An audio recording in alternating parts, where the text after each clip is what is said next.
এই মুহূর্তে রয়েছে আশুলিয়ার জিরেনে বাজারে, ঠিক বাংলাদেশ ক্রীড়া শিক্ষা প্রতিষ্ঠান বিকেএসপির পাবলিক স্কুল অ্যান্ড কলেজের সামনে। আমি যদি একটু জানিয়ে রাখি, আজকে কিন্তু বিএনপির মিডিয়া সেল থেকে, সামাজিক যোগাযোগ মাধ্যম থেকে কিন্তু আমরা জানতে পেরেছি এবং সারা দেশবাসী জানতে পেরেছি যে সাবেক প্রধানমন্ত্রী, তিনবারের প্রধানমন্ত্রী বেগম খালেদা জিয়া কিন্তু এবারকের হাসপাতালে মৃত্যুবরণ করেছেন। আমরা যদি একটু জানিয়ে রাখি যে সাবেক তিনবারের প্রধানমন্ত্রী এবং বাংলাদেশ জাতীয়তাবাদী দল বিএনপির চেয়ারপারসন বেগম খালেদা জিয়া কিন্তু আজকে মৃত্যুবরণ করে। তার মৃত্যুতে সারা দেশের মতো আশুলিয়ার বিএনপি নেতাকর্মী এবং যারা সাধারণ মানুষ রয়েছে তারা কিন্তু গভীর শোক এবং দুঃখ প্রকাশ করেছে। আমরা যদি আরেকটু জানিয়ে রাখি যে বিএনপির চেয়ারপারসন বেগম খালেদা জিয়ার মৃত্যুতে রাষ্ট্রীয় শোক কিন্তু 3 দিনের শোক ঘোষণা করা হয়েছে এবং আগামীকাল 31 ডিসেম্বর কিন্তু সাধারণ ছুটি ঘোষণা করেছে সরকার।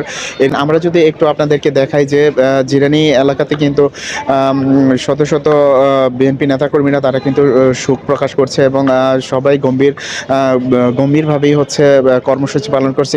এখান আশুলিয়া থানা যুব দলের যে সাবেক সভাপতি রয়েছে মোহাম্মদ আব্দুল হাই, ওনার প্রতিক্রিয়া জানবো যে বেগম খালেদা জিয়া, একটু জানবো যে সাবেক তিনবারের প্রধানমন্ত্রী বেগম খালেদা জিয়ার মৃত্যুতে আপনাদের প্রতিক্রিয়াটা বা অনুভূতিটাকে একটু জানতে চাচ্ছিলাম। ইন্না লিল্লাহি ওয়া ইন্না ইলাইহি রাজিউন। আপনারা সবাই অবগত আছেন, বাংলাদেশের জননন্দিত নেত্রী, গণতন্ত্রের মা, আপসহীন নেত্রী, তিনবারের সফল প্রধানমন্ত্রী দেশনেত্রী বেগম খালেদা জিয়া ভোর 6টায় ইন্তেকাল করেছেন। আমি তাহার রুহের মাগফিরাত কামনা করছি। বিএসদের সর্বোচ্চ স্থানে জানি তাকে দান করে। আমাদের তিনবারের প্রধানমন্ত্রী, সীমাহীন আপসহীন নেত্রী আমাদের মাঝে আজকে নেই, তাই আমরা সবাই শোকাহত।